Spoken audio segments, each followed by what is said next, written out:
Hello' guys, আজি মই বনাবলৈ গৈ আছোঁ ফুলকবিৰ এটা ৰেচিপি। মই ফুলকবিখিনি এনেদৰে ভালদৰে ধুই লৈছিলোঁ আৰু এফালে মই পানী অকণমান গৰম হ'বলৈ দি তাত নিমখ দি ফুলকবিখিনি তাতে দি দিছোঁ। এইখিনি আমি 2 মিনিটমান গৰম কৰি ল'ম। তেতিয়া তাত থকা লেতেৰাখিনি গুচি যাব। বেছি সময় বইল নকৰিব, মাত্ৰ 2 মিনিট সময় বইল কৰিব।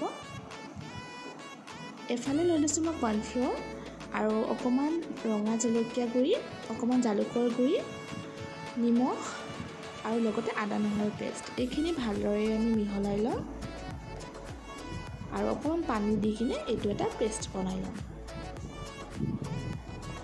দেখিবলৈ পাইছে আমাৰ পেষ্টটো ৰেডি হৈ গৈছে।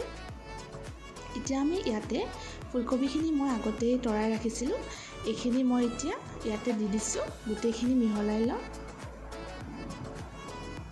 চাব যাতে ফুলকবিখিনিত পানী থাকি নাযায়। দেখিবলৈ পাইছে মই ভালদৰে মিহলাই দিছোঁ।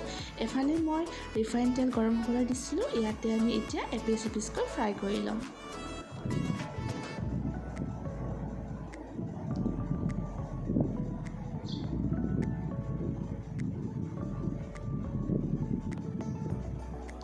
এয়া দেখিবলৈ পাইছে ফুলকবিখিনি এনেদৰে আপোনালোকে ফ্ৰাই কৰি ল'ব।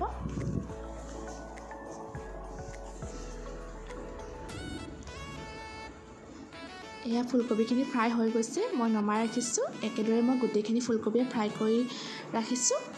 এফালে এখন পেনত মই অকণমান মিঠাতেল দি লৈছোঁ। ইয়াতে মই এতিয়া সৰু সৰুকৈ কাটি ৰখা জলকীয়া দি দিছোঁ। মই এটা জলকীয়া ব্যৱহাৰ কৰিছোঁ, আপোনালোকে বেছিও ব্যৱহাৰ কৰিব পাৰে। আৰু লগতে এনেদৰে সৰু সৰুকৈ নহৰু কাটি দি দিছোঁ।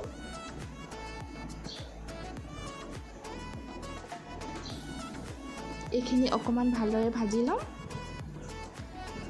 এতিয়া মই ইয়াতে এটা ডাঙৰ চাইজৰ পিঁয়াজ এনেকৈ ডাঙৰ ডাঙৰকৈ কাটি দি দিছোঁ।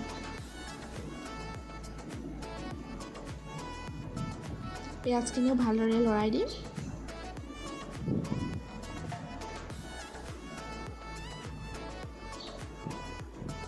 এতিয়া আমি ইয়াতে এচামুচ দিছোঁ চয়া চচ,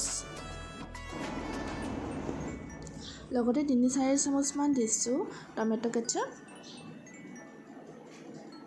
আৰু চিলি চচ দি দিছোঁ 2 চামুচ। এইখিনি এতিয়া ভালদৰে লৰাই দিছোঁ। গেছৰ ফ্লেমটো ল'ত ৰাখিব, নহ'লে চচখিনি জ্বলি যাব পাৰে। এইখিনি ভালদৰে লৰাই দিব। এতিয়া আমি ইয়াতে আগতে ফ্ৰাই কৰি ৰখা ফুলকবিখিনি দি দিছোঁ। গোটেইখিনি একেলগে ভালদৰে লৰাই দিম।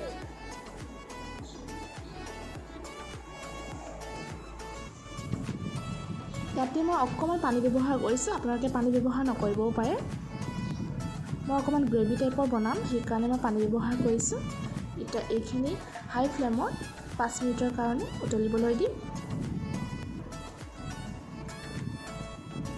এয়া উতলি আহিছে। ইয়াতে মই পিঁয়াজৰ পাত দি দিছোঁ অকণমান, ভালদৰে লৰাই দিছোঁ। এই ৰেচিপিটো আমাৰ ৰেডি হৈ গৈছে অলম'ষ্ট। এনেকৈ বনাই খাই চাবচোন, আপোনালোকেও খুব ভাল পাব। ঠিক আছে, তেনেহ'লে আজিলৈ আহিছোঁ।